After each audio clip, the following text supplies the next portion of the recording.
ഈശോ മിശിഹായ്ക്ക് സ്തുതിയായിരിക്കട്ടെ. ഞാൻ മാണിപ്പറമ്പിലച്ചൻ. ഖ്യംദ 6-ാം ഞായർ, ഉയർപ്പ് കാലം 6-ാം ഞായർ, 2024 മെയ് 5. ഹനോക്ക്, ഏലിയ, യേശു എല്ലാവരും ഒരുപോലെയാണോ സ്വർഗത്തിലേക്ക് എടുക്കപ്പെട്ടത്? നമുക്കിന്ന് വായിക്കാനുള്ള ആദ്യത്തെ വായന രാജാക്കന്മാരുടെ 2-ാം ഗ്രന്ഥം 2-ാമത്തെ അധ്യായം 1 മുതൽ 15 വരെ വാക്യങ്ങൾ. നമുക്ക് ആദ്യം തിരുവചനം ഒന്ന് കേൾക്കാം. കാരണം തിരുവചനത്തിൽ നമുക്ക് ഈ ചില വ്യത്യാസങ്ങളുള്ളത് ശ്രദ്ധിക്കാൻ തിരുവചനം ആദ്യം ഒന്ന് കേൾക്കാം. യാഹ്വേ ഏലിയായെ ചുഴലിക്കാറ്റിൽ സ്വർഗത്തിലേക്ക് എടുക്കാൻ സമയമായപ്പോൾ ഏലിയ എലീഷായുടെ കൂടെ ഗിൽഗാലിൽ നിന്ന് യാത്ര ചെയ്യുകയായിരുന്നു.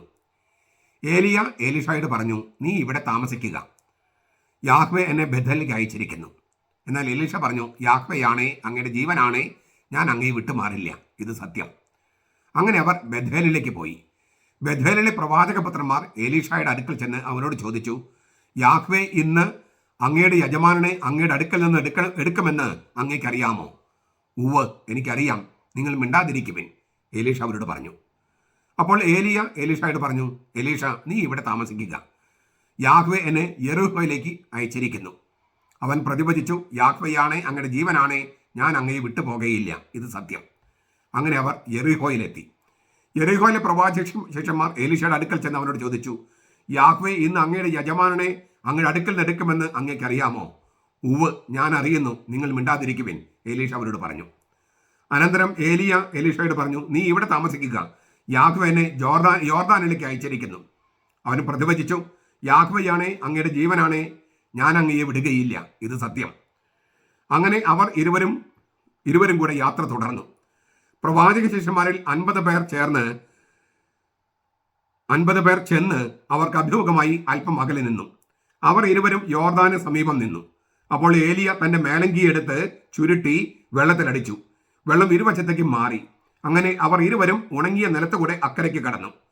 മറകരയെത്തിയപ്പോൾ ഏലിയ എലീഷയോട് പറഞ്ഞു, ഞാൻ നിന്നിൽ നിന്നും എടുക്കപ്പെടുന്നതിന് മുൻപ് ഞാൻ നിനക്ക് എന്താണ് ചെയ്തു തരേണ്ടത്?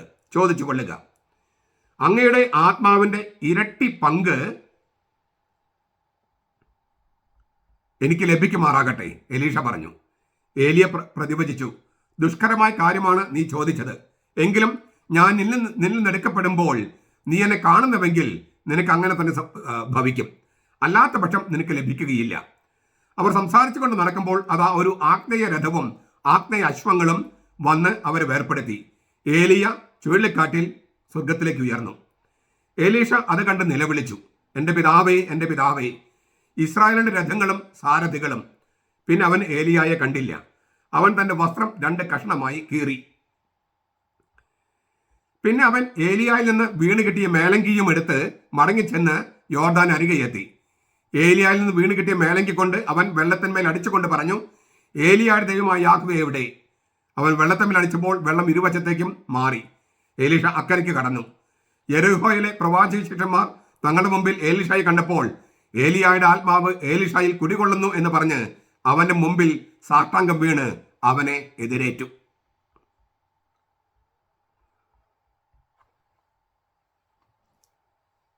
ഈ എലീഷായുടെ മുമ്പിൽ പ്രവാചക ശിഷ്യന്മാർ, പ്രവാചക പുത്രന്മാർ എന്നാണ്.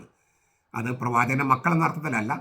ഈ ഏലിയായുടെ കലാലയം നമ്മൾ പല സ്ഥലങ്ങളും കേട്ടല്ലോ, ബഥേല്, യെറിഹോ, ഗിൽഗാല്, അവിടെയെല്ലാം ഏലിയായുടെ കലാലയങ്ങളുണ്ടായിരുന്നു. ആ കലാലയങ്ങളിലെ ശിഷ്യന്മാരെയാണ് പ്രവാചക പുത്രന്മാർ എന്ന് പറയണേ. അവർ ഏലീഷയുടെ മുമ്പിൽ സാഷ്ടാംഗം വീണ് അവൻ എതിരേറ്റു. അത് ആരാധനയല്ല. ഏലീഷ എന്ന മനുഷ്യന്റെ മുമ്പിൽ ഈ ഇസ്രായേലിലെ പ്രവാചക പുത്രന്മാർ സാഷ്ടാംഗം വീണ് എതിരേറ്റു. അത് ആരാധനയല്ല. അപ്പോൾ എല്ലാ നമസ്കരിക്കലും എല്ലാ സാഷ്ടാംഗ പ്രണാമം ചെയ്യലും ആരാധനയല്ല. ചില ആളുകൾ അങ്ങനെ പറഞ്ഞ് നടക്കുന്നുണ്ടെങ്കിലും നമുക്കതിലേക്കൊന്നും പോകണ്ട. നമുക്ക് വേറെ നമ്മുടെ ഈ കർത്താവിൻ്റെ സ്വർഗാരോഹണത്തിന് ഒരുങ്ങുകയാണ് നമ്മൾ. അപ്പോൾ അത് മനസ്സിലാക്കാൻ സഹായിക്കുന്ന ഒരു തിരുവചന പാഠമാണിത്.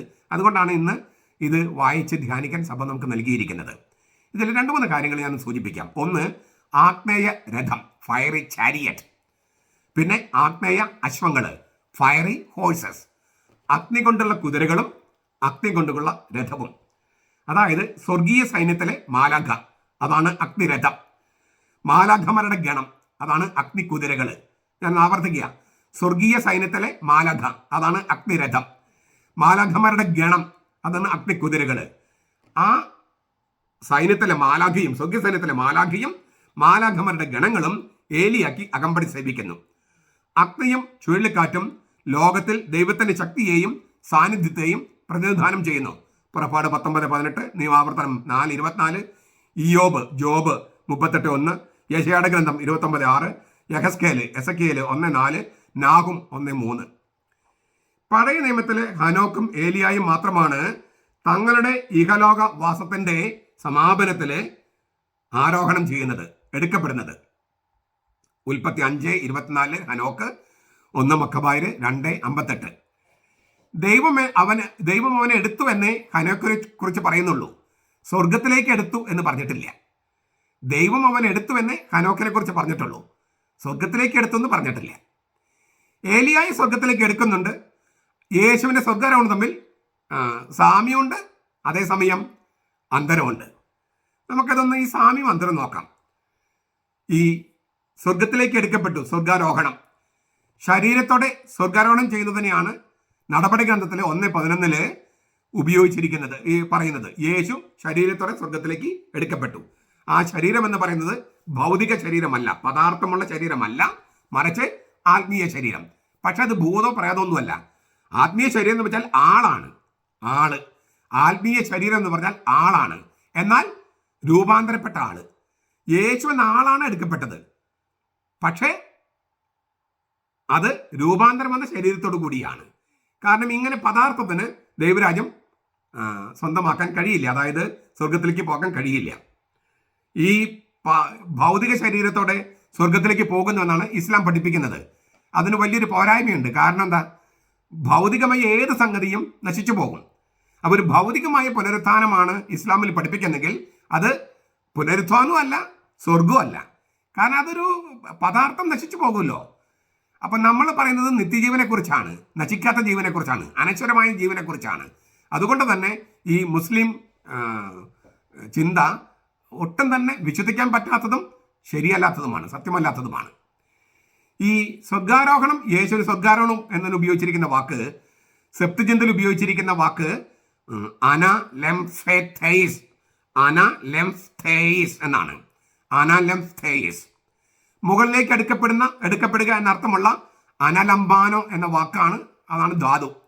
2 രാജാക്കന്മാർ 2:9, 1 മക്കബായർ 2:58, പ്രഭാഷകൻ 48:9, 49:14. ഏലിയായുടെ ആരോഹണത്തെ സൂചിപ്പിക്കുന്ന വാക്ക് തന്നെയാണ് ഈ അനലെംഫെതെയ്സ് എന്ന് പറയുന്ന വാക്ക്. അനലെംഫെതെയ്സ്,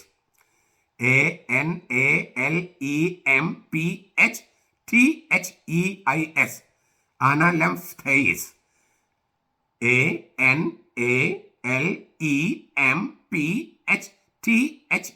ANALEMPHTHEIS, അനലംബാനോ എന്നാണ് അതിൻ്റെ ധാതു. മുകളിലേക്ക് എടുക്കപ്പെടുക എന്നാണ് വാക്ക്. ഏലിയായുടെ ആരോഹണത്തെ സൂചിപ്പിക്കുന്ന വാക്കാണ് ഇതെന്ന് ഞാൻ പറഞ്ഞു കഴിഞ്ഞു. ഇസ്രായേൽ ഏറ്റവും കരിസ്മാറ്റിക് പ്രവാചകനായിരുന്നു ഏലിയ. ഇസ്രായേലിലെ കരിസ്മാറ്റിക് പ്രവചനത്തിന്റെ അത്യുച്ചയായി യേശുവിന്റെ സ്വർഗാരോഹണത്തെ ലൂക്കാസ് അവതരിപ്പിക്കുന്നതുകൊണ്ടാണ് ഏലിയായുടെ ആരോഹണത്തെ അവതരിപ്പിക്കുന്ന അതേ വാക്ക് തന്നെ യേശുവിന്റെ കാര്യത്തിലും ഉപയോഗിച്ചിരിക്കുന്നത്. എങ്കിലും, അപ്പൊ സാമ്യം ഞാൻ പറഞ്ഞു കഴിഞ്ഞു. എങ്കിലും ഏലിയ സ്വർഗത്തിലേക്ക് എടുക്കപ്പെട്ടതുപോലെ അല്ല യേശു സ്വർഗാരോഹണം ചെയ്തത്. ഏലിയായെക്കുറിച്ചുള്ള വചനസാക്ഷി എന്തായിരുന്നു നമ്മൾ കേട്ടത്? കർത്താവ് ഏലിയായെ ചുഴലിക്കാറ്റിൽ എടുക്കാൻ തീരുമാനിക്കുന്നു. 2 രാജാക്കന്മാർ 2:1. ഏലിയായും എലീഷയും സംസാരിച്ചു കൊണ്ടിരിക്കുമ്പോൾ അഗ്നിരഥവും ആഗ്നേയ അശ്വങ്ങളും വന്ന് അവരെ വേർപ്പെടുത്തുകയും ഏലിയ ചുഴലിക്കാറ്റിൽ എടുക്കപ്പെടുകയും ചെയ്തു. 2 രാജാക്കന്മാർ 2:9-11. ആഗ്നേയാശ്വങ്ങൾ, അഗ്നിക്കുതിരകൾ, അത് മാലാഖമാരെ സൂചിപ്പിക്കുന്നത് നമ്മൾ കണ്ടു കഴിഞ്ഞു. അങ്ങനെയെങ്കിൽ മാലാഖമാരാണ് ഏലിയായെ കൊണ്ടുപോകുന്നത്. ഏലിയ സ്വർഗത്തിലേക്ക് എന്ന പോലെ ചുഴലിക്കാറ്റിൽ എടുക്കപ്പെട്ടെന്നാണ് സെപ്തുജിന്ത് പാഠാന്തരത്തില്. ഏലിയ സ്വർഗത്തിലേക്ക് എന്ന പോലെ, സ്വർഗത്തിലേക്ക് അല്ല, സ്വർഗത്തിലേക്ക് എന്ന പോലെ. സെപ്തുജിന്ത്, ആദിമസഭയുടെ ബൈബിളായ സെപ്തുജിന്തില് എന്ന പോലെ എന്ന വാക്കുകൂടി ചേർത്തിട്ടുണ്ട്. അതായത് ഏലിയ സ്വർഗത്തിലേക്ക് ആരോഹണം ചെയ്യുകയല്ല, സ്വർഗത്തിലേക്ക് എന്ന പോലെ ചുഴലിക്കാറ്റിൽ എടുക്കപ്പെട്ടു. എല്ലാം ചേർത്ത് വായിക്കുമ്പോൾ നമുക്ക് ഇങ്ങനൊരു നിഗമനത്തിലെത്താം. പരിശുദ്ധാത്മാവിന്റെ കാറ്റിനാലും അഗ്നിയാലും, അതാണ് അഗ്നിരഥം, അഗ്നികുതിര. ഏലിയ ശുദ്ധീകരിക്കപ്പെടേണ്ടിയിരിക്കുന്നു, ശുദ്ധീകരിക്കപ്പെടേണ്ടിയിരുന്നു. അതാണ് ആദ്യത്തെ. 2, ഏലിയായുടെ എടുക്കപ്പെടൽ കണ്ട് ഏലീഷ നിലവിളിച്ചു. 2 രാജാക്കന്മാർ 2:12. ഇങ്ങനെയൊന്നുമല്ലല്ലോ യേശു സ്വർഗ്ഗാരോഹണം ചെയ്യുന്നത്. 3, ദൈവത്തിന്റെ ശക്തി അഥവാ മാലാഖമാർ ഏലിയായെ പൊക്കിക്കൊണ്ടു പോവുകയാണ്. യേശുവിന്റെ സ്വർഗ്ഗാരോഹണമാകട്ടെ സ്വന്തം ദൈവിക ശക്തി കൊണ്ടാണ്. തീർച്ചയായിട്ടും ചിലപ്പോഴൊക്കെ അവൻ ഉയർപ്പിക്കപ്പെട്ടെന്ന് പറയുന്നുണ്ട്, പരിശുദ്ധാത്മാവ് ഉയർപ്പിക്കപ്പെട്ടു. പക്ഷെ ഏലിയായെ മാലാഖമാർ കൊണ്ടുപോയത് പോലെ അല്ല കൊണ്ടുപോയത് യേശുവിൻ്റേത്. യേശു അല്ലേ, പുത്രൻ തന്നെ, ദൈവം തന്നെയായ പുത്രൻ, ദൈവപിതാവ്, പരിശുദ്ധാത്മാവ്, 3 പേരും കൂടി ചേർന്ന് ദൈവമാണ്. അതിനാൽ പരിശുദ്ധാത്മന് ശക്തിയാൽ എന്ന് പറഞ്ഞാൽ ദൈവത്തിന്റെ സ്വന്തം ശക്തിയാൽ എന്നാണ്. യേശുവിന്റെ സ്വന്തം പരിശുദ്ധാത്മന് ശക്തിയാൽ. ഏലിയായെ മാലാഖമാരെ വിട്ട് കൊണ്ടുപോകുന്ന പോലെ അല്ല യേശുവിനെ കൊണ്ടുപോയത് എന്ന സൂചന. ഏലിയ സ്വർഗത്തിലേക്കല്ല, സ്വർഗത്തിലേക്ക് എന്ന പോലെ എടുക്കപ്പെടുകയാണ്. എങ്കിലും യേശുവിന്റെ സ്വർഗാരോഹണത്തിന്റെ പൂർവ്വ ദൃശ്യം ഈ ഏലിയായുടെ എടുക്കപ്പെടൽ നൽകുന്നുണ്ട്. അതിനാൽ യാഹ്വേയുടെ ദിവസത്തിന് മുൻപ് ഏലിയായുടെ ആഗമനം ഉണ്ടാകുമെന്ന് മലാക്കി പ്രവചിച്ചു. മലാക്കി 4:5. യോർദാന്റെ കരയിൽ വെച്ചാണ് ഏലിയ അപ്രത്യക്ഷമായത്. നമ്മൾ വായിച്ചപ്പോൾ കണ്ടതാണ്. അതേ യോർദാൻ കരയിൽ ഏലിയായുടെ ആത്മാവോടും ശക്തിയോടും കൂടെ ലൂക്ക 1:17 സ്നാപയോഹനം പ്രത്യക്ഷപ്പെട്ടു. മർക്കോസ് 1:4-6. വിശുദ്ധ ബീഡ് നൽകുന്ന ഒരു ലാക്ഷണിക വ്യാഖ്യാനം, അലിഗോറിക്കൽ ഇന്റർപ്രിട്ടേഷൻ, അത് വളരെ മനോഹരമാണ്. ഞാൻ വായിക്കാം. എലീഷയോട് സംസാരിച്ചു കൊണ്ടിരിക്കെ മാലാഖമാരിൽ എടുക്കപ്പെട്ട ഏലിയ തന്റെ ശിഷ്യന്മാരുടെ കൂടെ സംസാരിച്ചു കൊണ്ടിരിക്കുമ്പോൾ സംഭവിച്ച കർത്താവിന്റെ സ്വർഗാരോഹണത്തെ പൂർവ്വ രൂപത്തിൽ ആവിഷ്കരിക്കുന്നു. ഏലിയായുടെ മേലങ്കി എടുത്ത് ദൈവത്തെ വിളിക്കുകയും വെള്ളം 2ആയി പിളർക്കുകയും ചെയ്തതുപോലെ എലീഷ അപ്പസ്തോലന്മാർ രക്ഷകന്റെ കൂദാശകൾ എടുക്കുകയും അവയാൽ ശുദ്ധമാക്കപ്പെട്ടും വിശുദ്ധീകരിക്കപ്പെട്ടും ദൈവത്തെ വിളിച്ച് മരണമെന്ന പുഴയെ മുറിച്ച് കടന്ന് അമരത്വത്തിലേക്ക് പ്രവേശിച്ചു.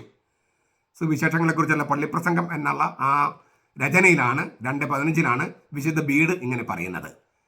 നിങ്ങൾ ഈ പറഞ്ഞ സംഗതി നിങ്ങൾ 2-3 പ്രാവശ്യം ഒന്ന് വായിച്ച് 2-3 പ്രാവശ്യം കേൾക്കുക. അപ്പോൾ അതിൻ്റെ ആഴം മനസ്സിലാകും. ഈ യേശുവിൻ്റെ സ്വർഗാരോഹണത്തിന് ഒരുങ്ങുമ്പോൾ ഈ വിശുദ്ധ ബീഡിൻ്റെ വ്യാഖ്യാനവും നമുക്ക് സഹായകമായിട്ട് നിൽക്കും.